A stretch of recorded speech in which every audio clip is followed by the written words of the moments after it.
Headlines नंतर आपलं स्वागत। काल झालेल्या मतदानानंतर राज्यभरामध्ये एक्झिट पोलनुसार सत्तेचे अंदाज वर्तवले जात आहेत। दरम्यान कुणाची सत्ता येणार याबद्दल कोकणामधल्या पत्रकारांकडून जाणून घेतलेलं आहे।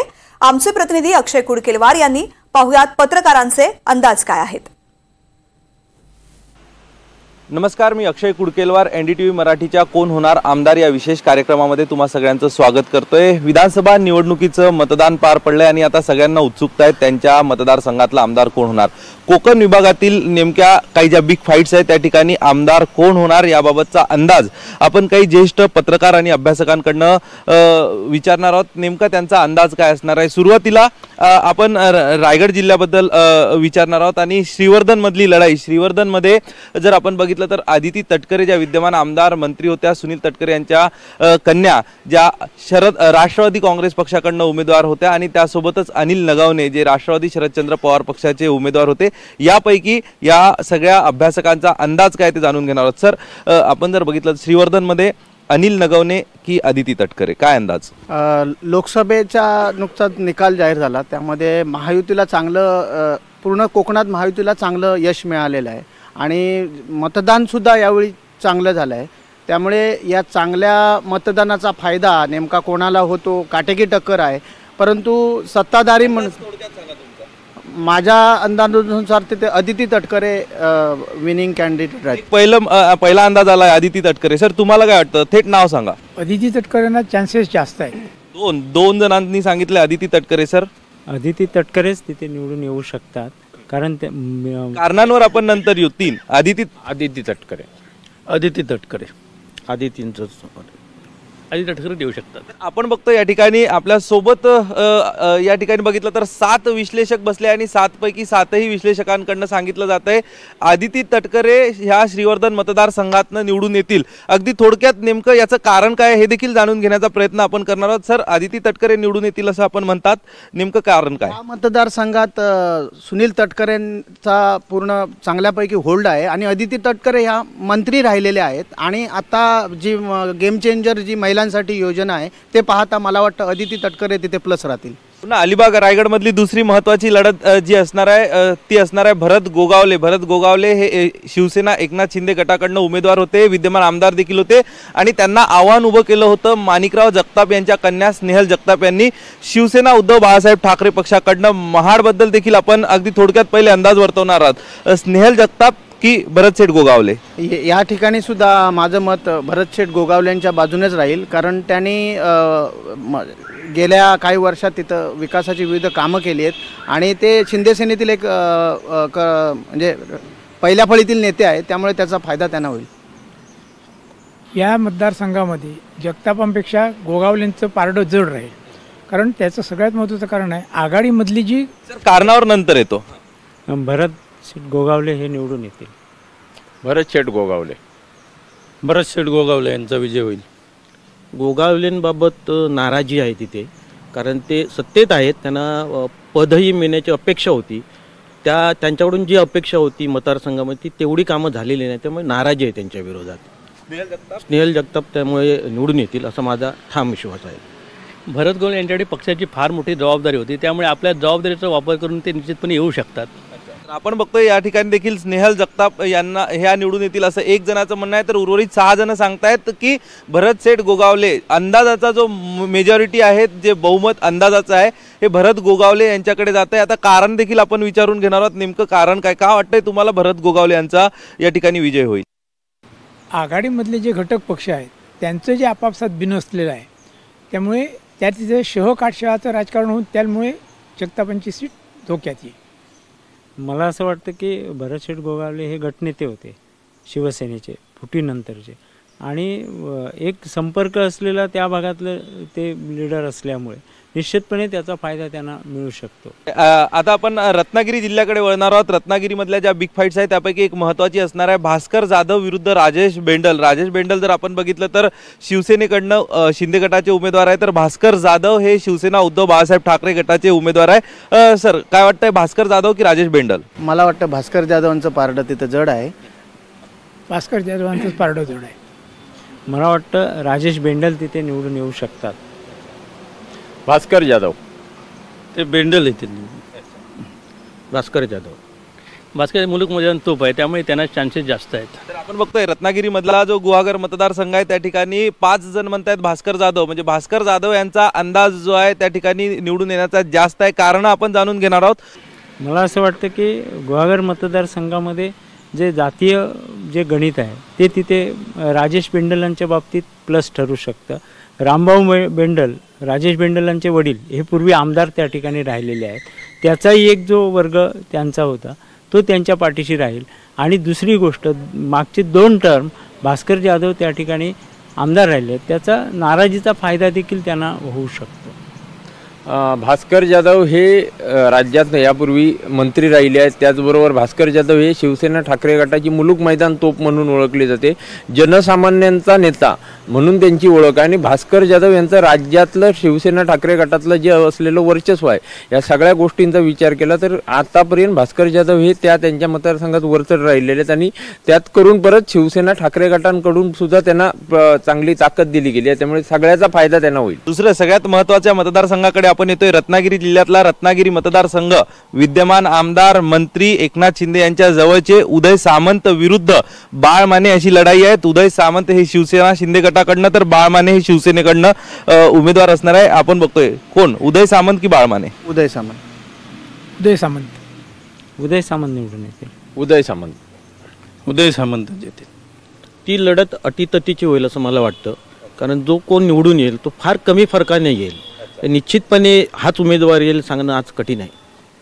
उदय सामंतांना जास्त संधी आहे. आपण बघतोय 7 जणांपैकी 6 जणांनी सांगितलंय की उदय सामंत निवडून येतील आणि 1 जण म्हणतात की अटीतटीची लढत. याचा अर्थ अंदाज जो आहे हा उदय सामंत यांच्या बाजूनी जास्त आहे. हा रत्नागिरी मतदारसंघामध्ये विश्लेषण अगदी थोडक्यात कारण जाणून घेऊयात. बाळ माने हे सातत्याने पराभूत झालेले उमेदवार उभाटाने त्या ठिकाणी देणं हा त्यांचा खरा म्हणजे नुकसान होईल. उदय सामंत सारख्या केडर असलेल्या नेत्यासमोर नवा चेहरा आणि फ्रेश चेहरा दिला असता तर खरं ती फाईट झाली असती आणि त्यामुळे उदय सामंत निवडून येते. उदय सामंत यांचं जे ग्रासरूटचं जे राजकारण होतं किंवा कार्यकर्त्यांना जे घेऊन जायचं ते काम सगळं किरण सामंत करतात. आणि आज किरण सामंत त्यांच्या सोबत नाही आहे कारण ते इकडे उमेदवार आहेत. ती जी त्यांना जो खड्डा पडणार आहे तो तिथे जास्त पडू शकतो असं मला वाटतं. यानंतर रत्नागिरीतला मतदारसंघ अर्थातच राजापूर मतदारसंघाबाबत आपण अंदाज जाणून घेणार आहोत. राजापूरमध्ये पहिल्यांदाच उदय सामंत यांचे बंधू किरण सामंत निवडणुकीच्या रिंगणात आहेत आणि राजन साळवी जे शिवसेना उद्धव बाळासाहेब ठाकरे पक्षाचे विद्यमान आमदार आहेत त्यांच्यासमोर त्यांनी आव्हान उभं केलंय. राजन साळवी की किरण सामंत? राजन साळवी असं मला वाटतंय. राजन साळवी वाटतंय. किरण सामंत येतील. राजन साळवींना चान्सेस अधिक आहेत. किरण सामंत येतील तिथे. या ठिकाणचं निश्चित कोण उमेदवार दोनापैकी निवडून येईल सांगता येणार नाही. कदाचित तिथं डार्क हॉर्स तिसरा उमेदवारही येऊ शकेल. अतिशय काटेकी लढाई आहे ही, त्यामुळे निश्चित एक नाव आज सांगता येणार नाही. या ठिकाणी आपण बघतोय 2 जणांचं तटस्थ मत आहे. तर त्या ठिकाणी 2 जण म्हणतायत की भास्कर जाधव, 3 जण म्हणतायत भास्कर जाधव आणि 2 जण म्हणतायत किरण सामंत. त्यामुळं आपण जर बघितलं तर या ठिकाणी खरंच लढत ही काटेकी असणार आहे. मात्र अंदाज जो जातोय हा राजन साळवी यांच्या दिशेने जास्त जातोय. कारण आपण त्याची जाणून घेणार आहोत. किरण सामंत हे किंग मेकर म्हणून ओळखले जातात. उदय सामंत यांच्या विजयामध्ये किरण सामंत यांचा फार मोठा रोल होता. आज किरण सामंत किंग बनण्यासाठी या निवडणुकीत उतरले आहेत. मुळात ते कॉन्ट्रॅक्टर आहेत. त्यांचं एक वेगळा मतदार वर्ग, थोडक्यात त्यांचे लॉबी एक वेगळी आहे आणि ते स्वतःसाठी मदत मिळवतात. त्यामुळे एक कॉन्ट्रॅक्टर कितपत यशस्वी होतो यावरच त्यांचं भवितव्य आहे. त्यामुळे राजन साळवीच्या दिशेने वाटतंय. किरण सामंत हे रत्नागिरीतले पडद्यामागचे नेते आहेत आणि ते पडद्यामागची जी सूत्र आजपर्यंत उदय सामंतांसाठी किंवा पक्षासाठी चालत होती ते किरण सामंत चालवत होते आणि आज ती स्वतः साठी चालवायची आहेत. तर ते असे डिले सोडणार नाहीत. आणि यावेळी त्यामुळे त्यांनी जे नियोजन केलेलं आहे राजापूर मतदारसंघात आणि त्या ठिकाणी दुसरा एक अपक्ष जो आहे तो तेवढा स्ट्रॉंगली अपक्ष असल्यामुळे अपक्ष आणि त्या 2 म्हणजे साळवी आणि अपक्ष यांच्यातून झालेली लढतीत किरण सामंत हे आपल्याला विजयाची मतं घेऊन यशस्वी होणार. सगळ्यात महत्त्वाचं हाय व्होल्टेज असणाऱ्या सिंधुदुर्ग जिल्ह्याकडे आपण येऊयात. सिंधुदुर्ग जिल्ह्यामध्ये 3 मतदारसंघ असणार आहे. कणकवली, कुडाळ, मालवण आणि सावंतवाडी. सुरुवातीला कणकवलीचा अंदाज आणि कणकवलीतनं कोण आमदार होणार हे जाणून घेणार आहोत. कणकवलीचा आमदार कोण? नितेश राणे. नितेश राणे. नितेश राणे. नितेश राणे. नितेश राणे. नितेश राणे. नितेश राणे. आपण बघतोय 7 पैकी 7ही जणांनी सांगितलंय की कणकवलीचा आमदार हे नितेश राणे होतील. आता याची कारणं देखील जाणून घेणार आहोत, कारण नितेश राणे हे आमदार होईल असं सांगितलं जातंय. का वाटतंय नितेश राणे आमदार होईल? ह्या मतदारसंघामध्ये भाजप हा जो पक्ष आहे ते त्यांचं ग्रासरूटपर्यंत नेटवर्क आहे आणि त्या तुलनेमध्ये उभाटाचं नेटवर्क नाही आहे. त्याचा निश्चितपणे फायदा हा भाजप नितेश राणेंनाच होणार आहे. नितेश राणे साहेबांचं ज्या पद्धतीनं संपर्क आहे आणि विकासाचं जे धोरण आहे आणि जी गेल्या 10 वर्षात त्यांनी विकास कामं केलेली आहेत, हा त्यांचा प्लस पॉईंट आहे. नितेश राणे यानंतर आपण जाऊयात कुडाळ मालवण मतदारसंघात. नितेश राणे यांचे मोठे बंधू निलेश राणे हे शिवसेनेकडनं निवडणुकीच्या रिंगणात आहे, तर शिवसेना उद्धव बाळासाहेब ठाकरे पक्षाचे आणि त्यासोबतच 10 वर्ष या ठिकाणी विद्यमान आमदार असणारे वैभव नाईक यांच्या समोर देखील आव्हान उभं केलंय निलेश राणे यांनी. त्या मतदारसंघाचा कौल जाणून घेणार आहोत. कोण होणार आमदार कुडाळ मालवणचा? ही एक अतिशय काटेकी टक्कर आहे, परंतु आतापर्यंतचा सर्व अंदाज पाहता, वाढलेलं मतदान पाहता मला वाटतं इथं निलेश राणे अव्वल राहतील. या ठिकाणचा अंदाज आत्ताच्या घडीला सांगता येणार नाही, कारण अंडर करंट जे असतात मतदानातले ते फार महत्त्वाचे असतात. निलेश राणे तिथे निवडून येतील. दोन्हीही तुल्यबळ उमेदवार असल्यामुळे कडवी लढत होईल. निलेश राणे. निकाल हा अनपेक्षित असेल.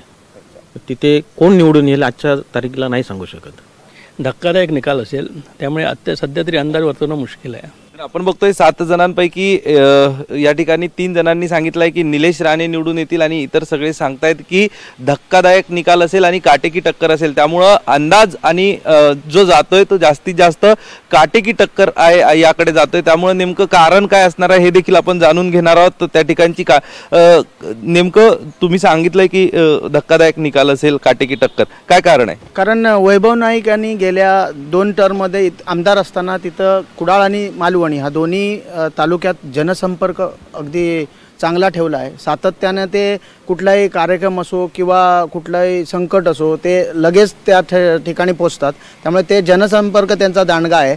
आणि निलेश राणे माजी खासदार होते, आता त्यांनी नव्यानं गेल्या 2 वर्षात तिथं काम सुरू चांगलं केलं आहे. त्यामुळे ही काटेकी टक्कर आहे. सावंतवाडी मतदारसंघाविषयी जाणून घेणार आहोत. सावंतवाडीमध्ये शिवसेनेकडनं जे शिंदे गटाकडनं दीपक केसरकर जे विद्यमान मंत्री होते, आमदार होते, त्यांना पुन्हा संधी देण्यात आली. तर त्या ठिकाणी आपण बघतोय राजन तेली यांनी बंड पुकारला आणि राजन तेली यांच्या माध्यमातून हातावरती शिवबंधन बांधण्यात आलं आणि शिवसेना उद्धव बाळासाहेब ठाकरे पक्षाकडनं उमेदवारी दिली आणि अपक्ष उमेदवार विशाल परब हा देखील त्या मतदारसंघामध्ये फॅक्टर असणार आहे. आपण जाणून घेणार आहोत. सर, सावंतवाडीचा आमदार कोण? सावंतवाडीत चौरंगी लढत आहे. आमदार आता तिथं शिक्षण मंत्री असणारे दीपक केसरकर यांना जास्त संधी आहे. दीपक केसरकरांना जास्त चान्सेस आहेत. दीपक केसरकर निवडून येतील तिथे. दीपक केसरकर येतील. मला अनपेक्षित निकाल वाटतो तिथे.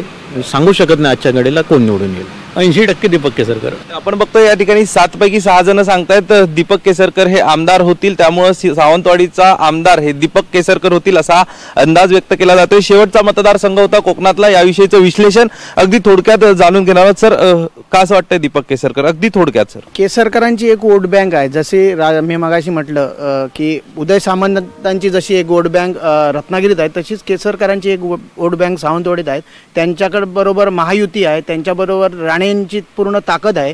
त्यामुळे मला वाटतं इथं केसरकर उजवे ठरतील. नक्कीच आपण कोकण विभागातील अंदाज जाणून घेण्याचा प्रयत्न केला कोण होणार या आमदार कार्यक्रमातनं. या कार्यक्रमामध्ये सध्या इथेच थांबतोय. कॅमेरा पर्सन अरविंद मोरेसह मी अक्षय कुडकेलवार, NDTV मराठी, सिंधुदुर्ग.